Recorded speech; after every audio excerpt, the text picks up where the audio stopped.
علامہ بدرالزمان قادری صاحب احادیث مبارکہ میں رسول اللہ صلی اللہ علیہ وآلہ وسلم نے بار صدقے کی اہمیت بیان فرمائی ہے، ترغیب دلائی ہے، فضائل بیان کیے ہیں، ارشاد فرمائیے کچھ۔ جی بہت شکریہ ڈاکٹر صاحب۔ ایک تو پہلے میں اپنے ناظرین کا کنسیپٹ کلیئر کرنا چاہتا ہوں سورہ نساء کی آیت کے حوالے سے۔ اللہ تعالیٰ فرماتے ہیں ما انفقتم من شیء، تم جو کچھ بھی خرچ کرتے ہو فہو یخلفہ، میں اس کا نعم البدل ضرور عطا کرتا ہوں۔ اللہ اکبر۔ یعنی یہ کنسیپٹ کلیئر ہونا چاہیے ایک مسلمان مومن کا، وہ جو بھی خرچ کرے گا اللہ کا وعدہ اس کو متبادل ضرور عطا فرمائے گا، وہو خیر الرازقین، اور سب سے بہتر رازق وہی ہے۔ میں آپ کے انٹرو میں آپ نے بڑی زبردست بات فرمائی کہ عصر حاضر میں لوگ انگزائٹی کا شکار ہیں، ڈپریشن کا شکار ہیں اور اسٹیٹ آف مائنڈ میں چلے جاتے ہیں۔ اور آپ نے فرمایا کہ وہ اس کے لیے صدقہ جو ہے بیسٹ پاسبل سلوشن ہے، بڑا لطف اور سکون محسوس ہوتا ہے۔ میں اب آپ ہی کی بات کو، آپ کی بات کے پیچھے جو ہے احادیث کا ہے وہ سبحان اللہ سبحان اللہ۔ طلحہ بن عبید اللہ اپنی زوجہ کے پاس حاضر ہوتے ہیں، تشریف لاتے ہیں، فرماتی کیا بات ہے، 2-3 دن سے میں دیکھ رہی ہوں آپ بہت مغموم ہیں، کوئی ایسی بات بھی نہیں ہے۔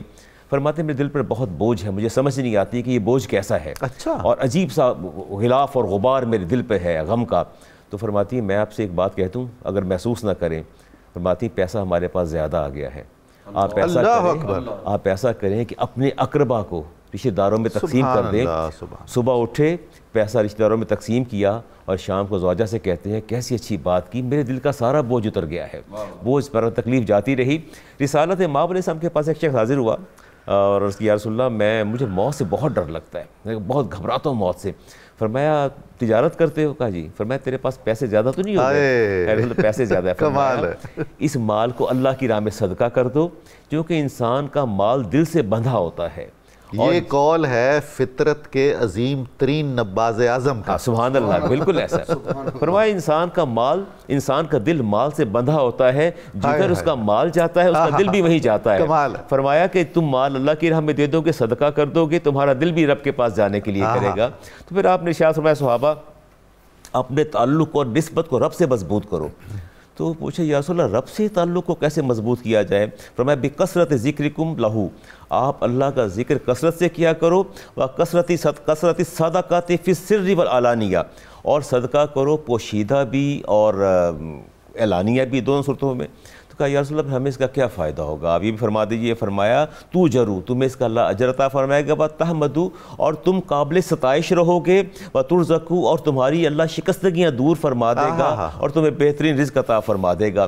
امام بخاری کی حدیث ہے، رسالت مآب علیہ السلام نے ارشاد فرمایا کہ صبح بھی فرشتوں کا گروہ آتا ہے اور شام بھی آتا ہے، اور صبح اللہ کی بارگاہ میں دعا کرتا ہے یا اللہ یہ جس نے تیری راہ میں خرچ کیا ہے نا، یہ اللہ آتی منفقن خلفا، اس کو بوریاں بھر کے عطا فرما۔ امام بخاری کی حدیث ہے، فرمایا یا اللہ جو نہیں دیتے اپنے مال کو روک کے رکھتے ہیں، تو کہتے ہیں یا اللہ جس نے روک کے رکھا تیرے مال کو، اللہ آتی ممسکن تلفا، اس کے مال کو برباد اور ہلاک کر دے۔ یہ الحاکم التکاثر والے ہیں، الحاکم التکاثر تزرتم المقابر، وہی بات ہے۔ اور پھر اتنا بڑا اعزاز جو امام بخاری کی حدیث میں آ رہا ہے، عدی بن حاتم اس کے راوی ہیں، فرمایا اللہ تعالیٰ ان لوگوں سے براہ راست کلام فرمائے گا، ان کے اور اللہ کے مابین کوئی ترجمان نہیں ہوگا، کمال ہے، کوئی ترجمان نہیں ہوگا ان کے مابین۔ فرمایا قال ما منکم من احد الا سیکلمہ لیس بینہ وبینہ ترجمان، تمہارے اور اللہ کے مابین کوئی ترجمان نہیں ہوگا۔ اپنے رائٹ پہ دیکھے گا تو وہی جو اس نے آگے صدقہ کیا ہوگا، لیفٹ پہ دیکھے گا تو وہی جو اس نے صدقہ کیا ہوگا، سامنے دیکھا دوزخ کی آگ دہک رہی ہے، حضور یہ شرف کلام الہی کی بشارت دی گئی ہے، سارے جہان قربان کیے جا سکتے ہیں۔ سبحان اللہ۔ اور ان لوگوں کو بشارت دی گئی جنہوں نے اللہ کی راہ میں خرچ کیا، کمال، اللہ ان سے اور بغیر ترجمان کے کلام فرمائے گا، اپنی شان کے لائق کلام فرمائے گا۔ اور پھر میرے نبی نے فرمایا فاتقوا النار ولو بشق تمرۃ، اے صحابہ تم ایک کھجور کا ٹکڑا دے دو صدقہ، لیکن اس سے جہنم کی آگ سے تم بچو، جو تمہارا بچنا بڑا ضروری ہے۔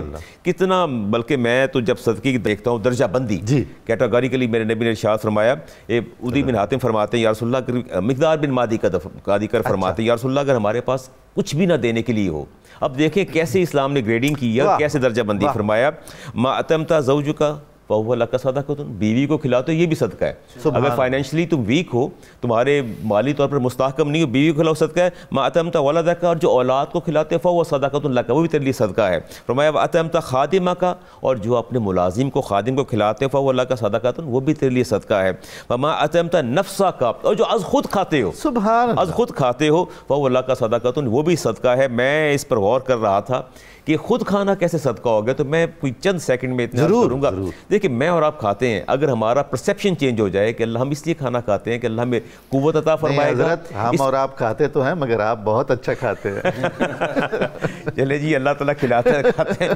تو میں عرض کرتا ہوں کہ جب ہم کھاتے ہیں تو توانائی فراہم ہوتی ہے، بدن کو قوت ملتی ہے. اس قوت کو ہم اللہ کی راہ میں خرچ کرتے ہیں، عبادت کرتے ہیں، ریاضت کرتے ہیں، اپنی مخلوق کی، اپنے بھائیوں کی خدمت کرتے ہیں.